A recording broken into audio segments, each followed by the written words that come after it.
बिस्मिल्लाहिर्रहमानिर्रहीम। अस्सलामु अलैकुम वरहमतुल्लाहि वबरकातुहू। मोहतरम नाज़रीन, मुझे यूट्यूब के ऊपर जवेद अहमद गामदी साहब की वीडियो देखने का इत्तेफ़ाक हुआ, जो कि दाढ़ी के उन्वान पे थी और तकरीबन 1 घंटे की वीडियो थी और 1 पार्ट था कि जिसके अंदर जवेद अहमद गामदी साहब दाढ़ी के बारे में कहते हैं कि यह सुन्नत नहीं है, यानी कि दीन इस्लाम के अंदर इसकी जो अहमियत है वो सुन्नत की नहीं है, बल्कि ये एक कल्चर है, ये एक सकाफ़त है जो अरबों की है, वगरना दीन इस्लाम के अंदर इसका कोई ख़ास अहमियत इसको हासिल नहीं है। और इसके हवाले से वो दलाइल क्या देते हैं, उन्होंने कोई ऐसी कुरान मजीद की आयत या कोई भी हदीस नहीं पढ़ी कि जिससे वो ये बात साबित कर सकते। अब वो जो दलाइल देते रहे, उनके दलाइल क्या थे?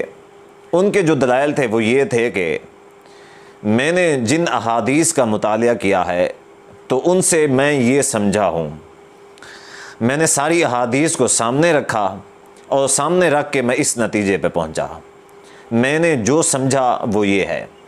यानी कि टोटल उनके जो दलाइल थे वो यही थे, अपनी अकल, अपनी फ़हम, अपना शूर, अपना सब कुछ।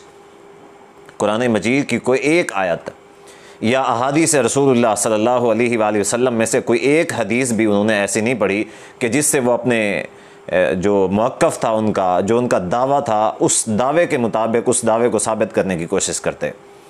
यकीनन ये जो उन्होंने मौक़िफ़ पेश किया है उम्मत के सामने, ये एक इंतहाई गैर ज़िम्मेदाराना है और गैर शरई है, जिसकी दीन इस्लाम के अंदर कोई अहमियत नहीं है, बल्कि ये एक गुनाह कबीरा है।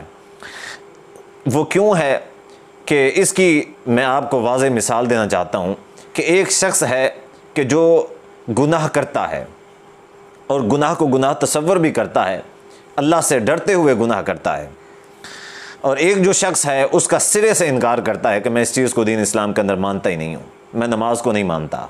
एक है नमाज छोड़ता है लेकिन ये समझता है कि मैं जुर्म कर रहा हूँ, नहीं करना चाहिए, और एक जो शख्स है वो मुनकर है नमाज का, वो तस्लीम ही नहीं करता, वो कहता है नमाज की कोई हैसियत नहीं है। एक शख्स है जो दाढ़ी कटवाता है लेकिन दाढ़ी कटवाने को गुनाह समझता है, और एक जो शख्स है दाढ़ी की हैसियत को इस सिरे से उसका मुनकर है। तो जो दाढ़ी की हैसियत का सिरे से मुनकर है वो शख्स बड़ा गुनाहगार और बड़ा मुजरिम है अल्लाह की बारगाह में। तो आइए आज दीन इस्लाम से, शरीयत इस्लामी में से मुतालिया करते हैं कि दाढ़ी की क्या अहमियत है। सबसे पहली बात तो यह है कि ये जो दाढ़ी है ये इस्लाम के अंदर इसका जो मुकाम और मर्तबा है, सबसे पहला मुकाम और मर्तबा ये है कि इसके ऊपर उम्मत का इजमा है। अदिल्ला अरबा जो हैं दीन इस्लाम के अंदर, यानी कि कुरान, सुन्नत, इजमा और क़ियास, ये 4 दलीलें हैं दीन इस्लाम के अंदर। जो चीज़ इन 4 चीज़ों के अंदर आ जाए उसको एक दीनी हैसियत, एक शरई हैसियत हासिल हो जाती है। ये जो दाढ़ी है ये इजमा है।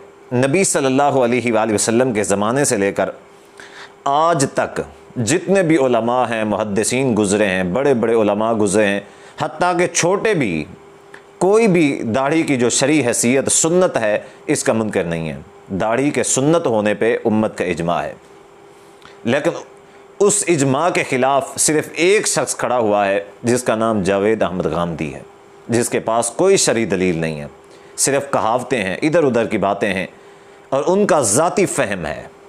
वगरना ये जो है ये उन्होंने किसी से नहीं लिया। 1400 साल, 1450 साल की जो इस्लाम की तारीख़ है उन्होंने किसी और से नहीं लिया, ये उनका सिर्फ ज़ाती फ़हम है। तो बहरहाल इस लिहाज से वो इजमा के मुनकर हुए। आपको साथ साथ ये भी बताता चलूँ कि ये जो दाढ़ी है ये नबी सल्लल्लाहु अलैहि वसल्लम की सुन्नत नहीं है सिर्फ, बल्कि जितने भी अंबिया आए हैं सब की सुन्नत है। नंबर 1, दाढ़ी की जो शरई हैसियत है वो ये इजमा है। सहीहुल मुस्लिम की हदीस के अंदर है कि सैयदा आयशा रज़ियल्लाहु ताला अन्हा फरमाती हैं, रसूलुल्लाह सल्लल्लाहु अलैहि वसल्लम ने फरमाया कि अश्रुम मिनल फ़ितरा, 10 चीज़ें जो हैं ये फ़ितरी चीज़ें हैं, फ़ितरत के अंदर ये शामिल हैं।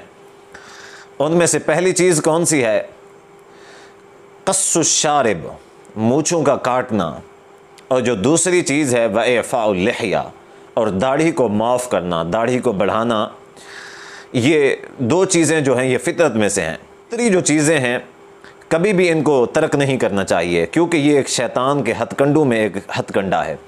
जैसा कि शैतान ने अल्लाह तबारक व तआला से कहा था कि लअत्तखिज़न्न मिन इबादिका नसीबम मफ़रूज़ा, कि मैं ज़रूर तेरे बंदों को अपनी इताअत व फर्माबरदारी पे लाऊंगा। कई ऐसे बंदे तेरे ज़रूर होंगे जो मेरी इताअत व फर्माबरदारी करेंगे। और वो कौन से होंगे और कैसे करवाएगा? वला उज़िल्लन्नहुम, ज़रूर मैं उनको गुमराह करूँगा। वला उमन्नियन्नहुम, मैं उनको ख्वाहिशात दिलाऊँगा। वला आमुरन्नहुम फला युबत्तिकुन्ना आज़ानल अनआम, मैं उनको हुक्म दूँगा, जो मेरे फर्माबरदार बंदे होंगे तेरे बंदों में से, मैं उनको हुक्म दूँगा वो जानवरों के चौपाइयों के कानों को काट डालेंगे। फ़ला युग़य्यिरुन्ना ख़ल्क़ल्लाह, वो अल्लाह तबारक व तआला की तख्लीक के अंदर तब्दीली कर देंगे। जो खलकत है, यानी कि जो फितरत के अंदर अल्लाह ने जो चीज़ें रख दी हैं वो उसके अंदर चेंज करेंगे। अब दाढ़ी फितरी चीज़ है तो वो दाढ़ी को कटवाएंगे। तो ये जो दाढ़ी है ये फितरी चीज़ है, और जो शख्स दाढ़ी कटवाता है वो फितरत की ख़िलाफ़ वर्जी करता है, और फितरत की ख़िलाफ़ वर्जी करने का गुनाह भी उसके हिस्से में आएगा। नंबर 1। नंबर 2, जो दाढ़ी कटवाने का दूसरा वबाल है वो ये है कि दाढ़ी कटवाना औरतों की मुशाबहत करना है, जैसा कि औरतों की दाढ़ी नहीं होती। जो शख्स दाढ़ी कटवाता है वो औरतों की मुशाबहत इख्तियार करता है। अब आप देखें कि कई सारी ऐसी औरतें होती हैं कि उनके इस दाढ़ी वाली जगह पे उनके बाल आ जाते हैं, लेकिन उलमा ने उनके लिए हुक्म यही दिया है कि वो उन बालों को साफ़ करें, कि उनकी जो मुशाबहत है वो मर्दों के साथ ना हो। और सहीह बुखारी की हदीस में है कि नबी सल्लल्लाहु अलैहि वसल्लम ने लानत फरमाई है, लाअन नबी सल्लल्लाहु अलैहि वसल्लम अल मुतशब्बिहीना मिनर रिजाल बिन्निसा वल मुतशब्बिहातो मिनन निसाए बिर्रिजाल, ऐसे मर्दों के ऊपर लानत फरमाई जो औरतों की मुशाबहत इख्तियार करते हैं, और ऐसी औरतों के ऊपर लानत फरमाई जो मर्दों की मुशाबहत करें।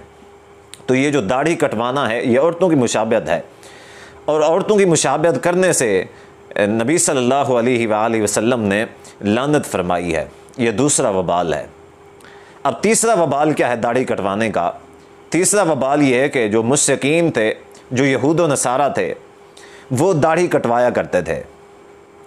जैसा कि हदीस के अंदर आता है कि नबी सल्लल्लाहु अलैहि वसल्लम ने फरमाया कि तुम यहूद व नसारा की मुखालफत करो, वो दाढ़ी को कटवाते हैं, मूँछों को रखवाते हैं, और तुम मूँछों को कटवाओ और दाढ़ी को रखवाओ। इसी तरह एक और हदीस के अंदर आता है कि दो शख्स नबी सल्लल्लाहु अलैहि वसल्लम की बारगाह में हाजिर हुए, तो उन दोनों की दाढ़ियाँ कटी हुई थीं, वो दाढ़ी मुंडे थे। तो नबी सल्लल्लाहु अलैहि वसल्लम ने सबसे पहले उनसे अपना चेहरा अनवर को मोड़ लिया। उसके बाद आपने फरमाया कि वही लकुमा मन अमरकुमा बिहाजा, तुम हलाक हो जाओ, हलाकत तुम्हारा मुकद्दर बने। तुम ये बताओ कि इस चीज़ का, दाढ़ी कटवाने का तुम्हें किसने हुक्म दिया है? उन्होंने कहा हमारा रब जो किसरा है उसने हमें हुक्म दिया है कि हम दाढ़ी कटवाएं। तो रसूलुल्लाह सल्लल्लाहु अलैहि वसल्लम ने फरमाया वलाकिन रब्बी अमरनी बेइफ़ाए लिहियती वक़स्स शारिबी, लेकिन तुम्हारे रब ने तुम्हें मूछें बड़ी करने का और दाढ़ी कटवाने का हुक्म दिया है, जबकि मेरे रब ने मुझे हुक्म दिया है कि मैं मूछों को कटवाऊं और दाढ़ी को बढ़ाऊं। ये नबी सल्लल्लाहु अलैहि वसल्लम ने फरमाया। अब जो शख्स दाढ़ी कटवाता है वो यहूद व नसारा की मुशाबहत करता है, तो रसूलुल्लाह सल्लल्लाहु अलैहि वसल्लम ने उनकी मुखालफत करने का हुक्म दिया है। अब अगर इसी हदीस पर गौर किया जाए तो इससे कई सारे मसाइल साबित होते हैं। नंबर 1, जो दाढ़ी मुंडे थे नबी सल्लल्लाहु अलैहि वसल्लम ने उनसे अपने चेहरे अनवर को मोड़ लिया। अब आप मुझे बताएं कि जो शख्स दुनिया के अंदर जिससे नबी सल्लल्लाहु अलैहि वसल्लम अपने मुंह को मोड़ लें, क्या क़यामत के दिन नबी सल्लल्लाहु अलैहि वसल्लम उस शख्स के लिए शफ़ाअत करेंगे? उसके लिए शफ़ाअत करेंगे? यकीनन नहीं करेंगे। दूसरी चीज़, नबी सल्लल्लाहु अलैहि वसल्लम ने क्या फरमाया? वैलकुमा, हलाकत हो। तो जब दाढ़ी कटवाता है वो नबी सल्लल्लाहु अलैहि वसल्लम की बद्दुआ का मुस्तहिक ठहरता है। और तीसरा इससे जो मसला साबित होता है वो ये है कि दाढ़ी को रखवाना और मूँछों को कटवाना, इस चीज़ का नबी सल्लल्लाहु अलैहि वसल्लम ने हुक्म दिया है, और यही फितरी चीज़ों में से है। लिहाजा जो दाढ़ी कटवाता है वो नंबर 1 इजमा की मुखालफत करता है, नंबर 2, वो औरतों की मुशाबियत इख्तियार करता है। नंबर 3, ये जो फितरत है दीन इस्लाम, इसकी फितरत का इनकार करता है। और नंबर 4, वो यहूद व नसारा जो हैं उनकी मुशाबियत इख्तियार करता है। हदीस में आता है कि मन तशब्बह बिक़ौमिन फहुव मिनहुम, कि जो शख्स जिस कौम की मुशाबियत इख्तियार करता है तो क़यामत के दिन उन्हीं में से उस शख्स को शुमार किया जाएगा। तो हम बिल्कुल भी ऐसा नहीं चाहते कि हमें अल्लाह तबारक व तआला यहूद व नसारा में शुमार फरमाए, बल्कि हम ये चाहते हैं कि अल्लाह तबारक व तआला हमारा शुमार जो है वो मुसलमानों के अंदर और नबी सल्लल्लाहु अलैहि वसल्लम के शफ़ाअत का मुस्तहिक़ ठहराए और नबी सल्लल्लाहु अलैहि वसल्लम का कुर्ब हमें नसीब फरमाए। हाँ, अलबत्ता जो लोग यहूद व नसारा के साथ कुर्ब हासिल करना चाहते हैं, उनकी मईयत चाहते हैं, वो ज़रूर दाढ़ी कटवाएँ, उसमें कोई हर्ज नहीं है। लेकिन जो नबी सल्लल्लाहु अलैहि वसल्लम का कुर्ब चाहते हैं, आपकी शफ़ाअत चाहते हैं और सुन्नत और सही दीन इस्लाम की पैरवी करना चाहते हैं, उनको नंबर 1 तो दाढ़ी को सुन्नत तस्लीम करना पड़ेगा, नंबर 2 दाढ़ी रखनी पड़ेगी। तो अल्लाह तबारक व तआला से दुआ है कि अल्लाह अमल की तौफ़ीक़ अता फ़रमाए। वस्सलामु अलैकुम व रहमतुल्लाहि व बरकातुहू।